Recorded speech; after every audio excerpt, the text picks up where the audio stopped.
Você sabia que na década de 70 existia um grupo de pessoas LGBTQ+, que se consagrou como a primeira torcida LGBTQ+, do futebol brasileiro? Essa é a história da Coli Gay e como eles conseguiram enfrentar os preconceitos da época, se tornando referência para os torcedores da comunidade.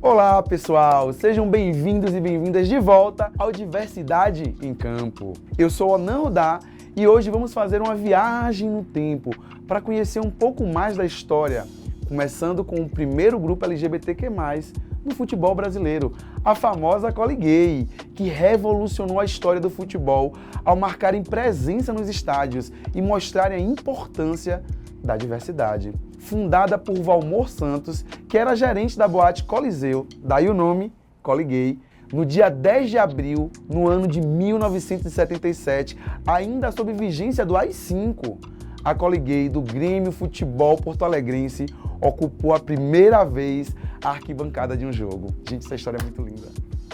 Esse é um marco muito importante, porque naquela altura não existia movimento LGBTQ+ organizado no Brasil. A primeira parada gay do mundo aconteceu apenas 7 anos antes, nos Estados Unidos. E estamos falando do Rio Grande do Sul, um dos estados mais conservadores do Brasil, em um período em que a liberdade de expressão era vigiada e reprimida.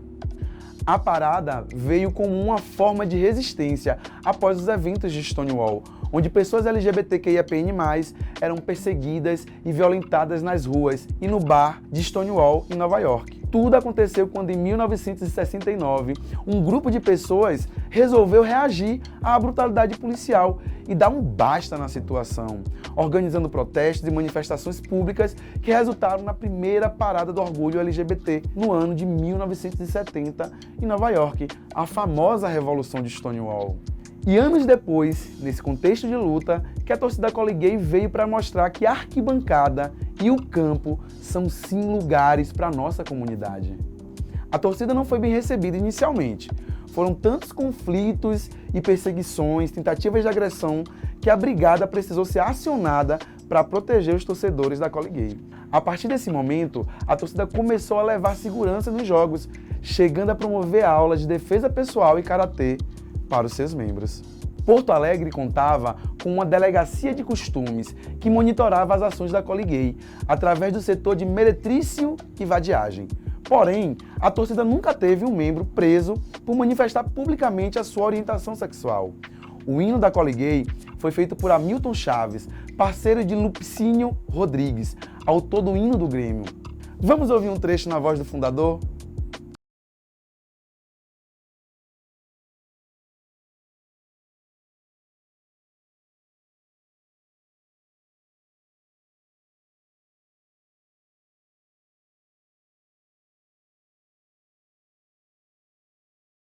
Pro que der e vier, nós Coli Gay Pé Quente estaremos presentes onde o Grêmio estiver. A Coli Gay se tornou um símbolo de sorte do Grêmio, um status que foi reconhecido por outros clubes da época. Com o sucesso, o presidente do Corinthians, Vicente Mateus, convidou a torcida para assistir a uma partida em 1977 no Morumbi. O momento foi histórico pela presença da comunidade LGBTQ+, em um ambiente que sempre foi hostil. E também foi pelo clube ter quebrado um jejum de 23 anos sem ganhar o Campeonato Paulista, com a presença dos torcedores da Coli Gay. Eles chamavam a atenção pelas roupas, túnicas longas, com as cores do tricolor gaúcho. Eles tinham até sua própria charanga, que é aquelas bandas de tambores, instrumentos de sopro e outros. Eles tinham ainda uma Kombi, gente. Eles tinham uma Kombi que eles usavam para viajar e acompanhar o time nos jogos fora da cidade. Os gritos eram os mais irreverentes possíveis. É hora do lanche, que hora feliz. Queremos a bunda do juiz. Volta um pouquinho. Ai, eu amo esse negócio, cara. Ai, isso é na década de 70, gente. Eu só lembro da bicha falando no nosso curso. Ó, vamos todos ao altar. Chegou o Baltazar. Ai, gente. Com tanga ou sem tanga, queremos o manga. Esses eram os jogadores da época. E como não podia ser diferente, a Colgate incendiou o debate sobre a sexualidade no futebol nacional. Inspirou outros movimentos que surgiram em paralelo, como a Onda Vermelha, a Colinter, Interflores, no rival internacional, que não foram aceitos pelo clube e não tiveram uma vida longa, mas também a Flaguei em 1979, no Rio de Janeiro, e diversos outros movimentos que surgiram anos e anos depois. A Colgate se descontinuou em 1983, depois que Volmar precisou voltar para Passo Fundo, no interior gaúcho, para ajudar a cuidar de sua mãe, que estava muito doente. Mas quando a Colgate deixou de existir, a temática LGBTQ+, já estava muito presente no futebol, mesmo entre os atletas. Na década de 1980, já existia no Brasil um movimento organizado, o jornal Lampião da Esquina, que já circulava e fazia grande alvoroço, trazendo à tona o debate sobre as questões de gênero e sexualidade. Surgiu o Grupo Gay da Bahia, o GGB, e diversas iniciativas e organizações. A ditadura ainda perseguia a comunidade LGBTQ+, mas surgiram diversos focos de resistência, como o Levante do Ferros Bar, protagonizado por mulheres lésbicas e outros movimentos de resistência. Com a chegada das redes sociais, as manifestações migraram também para o online. Tudo começou em 2013, quando uma torcedora do Atlético Mineiro criou a página Galo Queer no Facebook. Em poucas semanas, a adesão foi grande e outros grandes clubes brasileiros, como Cruzeiro, Internacional, Palmeiras, Grêmio, São Paulo, Paysandu, Flamengo e Corinthians, tiveram torcedores e torcedoras se mobilizando também. Surgiram assim, Flamengo Livre, Palmeiras Livre, que faz parte da Canarinhos, Grêmio Queer, o São Paulo Livre e outras. Mas não havia necessariamente uma articulação conjunta entre essas torcidas. Cada uma funcionava e se organizava de acordo com a sua realidade, sem muitos contatos. No Bahia, a página Esporte Clube Bahia Livre foi criada em 13 de abril de 2013. Foi a partir de 2019 que tivemos o surgimento de todas aquelas torcidas que citei no vídeo A Diversidade Entra em Campo. Se não viu, vá lá ver. Hoje, elas compõem o coletivo de torcidas Canarinhos LGBTQ+. Desde o surgimento da Colgate até os dias atuais, nossa comunidade conquistou muitas coisas. Episódios de LGBTfobia passaram a ser punidos. Existem orientações nítidas de qual deve ser a conduta de arbitragem diante de episódios de LGBTfobia, em especial da torcida. Muitos clubes do Brasil passam a se posicionar, alguns fazem ações de inclusão efetiva, existem protocolos que permitem o uso de nome social. A própria CBF tem buscado abordar a temática e feito parcerias com o nosso coletivo, acatando denúncias e sugestões que enviamos. É possível ter mais presença da temática LGBTQ+, no futebol brasileiro. Mas ainda estamos bem distante de um cenário, vamos dizer assim, ideal. O futebol representa muito no nosso país. Ele conversa com quem ninguém mais conversa, chega onde ninguém mais chega, tem uma capacidade de mobilização social gigante, movimenta muito dinheiro, mas sonhos também, conexões, esperança. Quando a LGBTfobia deixar de ser uma máxima no futebol, teremos também dado um passo enorme dentro da sociedade brasileira, no sentido de inclusão, de avanço civilizatório, de perspectiva de vida dessa comunidade. Em abril de 2014, foi lançado o livro Colgate, Tricolor e de Todas as Cores, uma obra emocionante que resgata a história de uma das torcidas organizadas mais emblemáticas e desafiadoras do futebol brasileiro. Escrito pelo jornalista Léo Gresham e publicado pela editora Libretos, o livro traz à tona a história da Colgate, uma torcida composta exclusivamente por homossexuais, que ousou existir em plena ditadura militar, entre os anos de 1977 e 1983.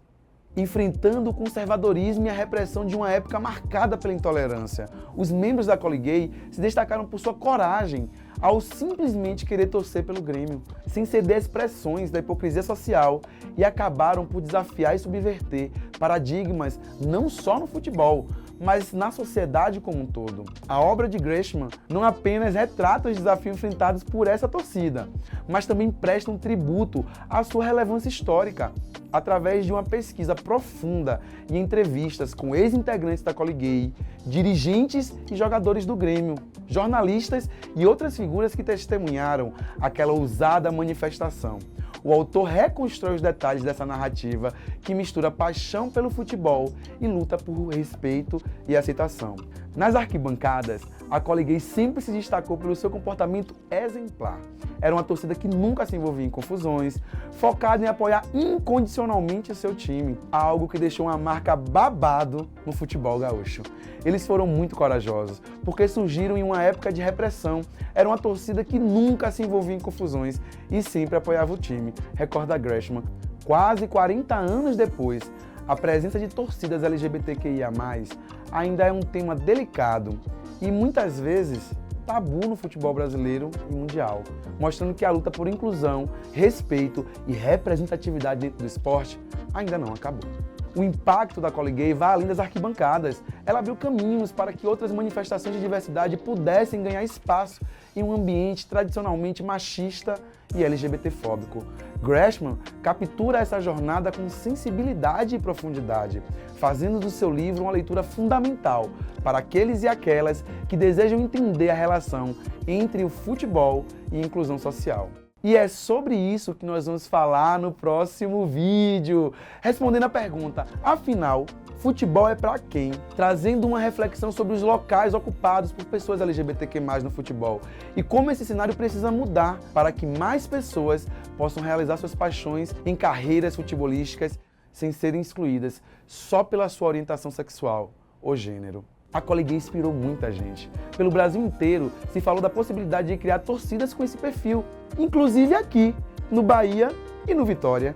Mas, com o fim da Coliguei, Flaguei e outros movimentos de torcidas LGBTQ+, as arquibancadas foram perdendo um pouco o colorido do arco-íris que tinham, embora outros agentes da comunidade estivessem com presença e força no futebol, como vocês vão conhecer nos próximos vídeos.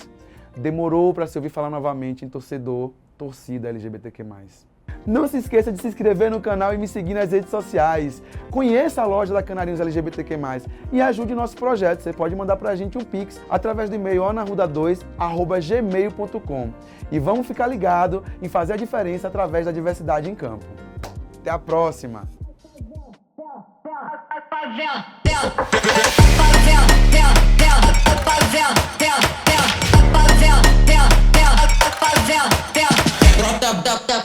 Brota